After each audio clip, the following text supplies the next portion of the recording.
When he is gone, number 131. Welcome back. Today we'll be looking at the Gospel of John and pondering the announcement of Jesus' physical departure. So let's get started. John 7:32-36. When the Pharisees heard the crowd whispering these things about Jesus, they and the chief priests sent officers to arrest him. So Jesus said, "I am with you only a little while longer, and then I am going to the one who sent me. You will look for me, but you will not find me, and where I am, you cannot come." At this the Jews said to one another, "Where does he intend to go that we will not find him? Will he go where the Jews are dispersed among the Greeks, and teach the Greeks? What does he mean by saying, 'You will look for me, but you will not find me, and where I am, you cannot come'?" My thoughts.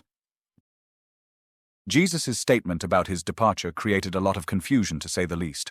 Of course, we have the advantage of looking in the rear-view mirror and know that he was talking about his death and ultimately his ascension to the Father. As I think about those in the crowd who heard this, I wonder how they felt after his death.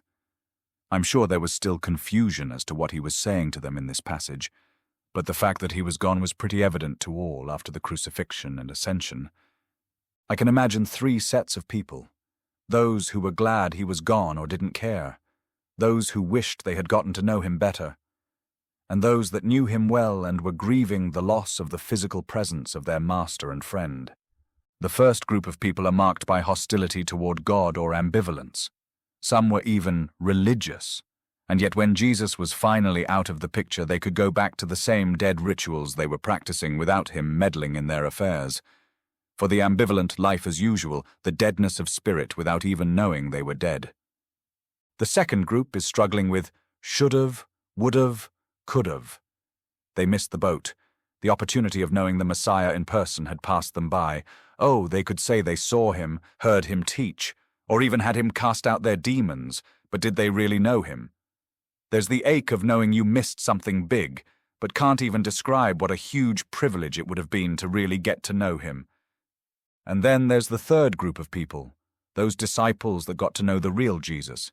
They ate with him, walked the dusty roads together, slept under the stars, rocked the boat both literally and figuratively, and were captivated by his person and his teaching. They would probably say they didn't know everything about him because he was kind of a mysterious figure, but they believed he was the Messiah and had the words of eternal life. And now the ache in the pit of their stomachs was constant as they missed his physical presence and told his story. I could only imagine the mixture of grief and joy of really knowing Jesus at that point. But there is a fourth set of people that would come later. Jesus said, "Because you have seen me, have you believed? Blessed are they who did not see and yet believed." John 20:29. We are the people who believe and never saw him, never heard his physical voice, never experienced his hand on our shoulder. But we are blessed. We have heard his voice in our hearts saying, "Follow me." We have seen his work in transforming our lives and the lives of others through us. We have felt his presence in the midst of pain and joy alike.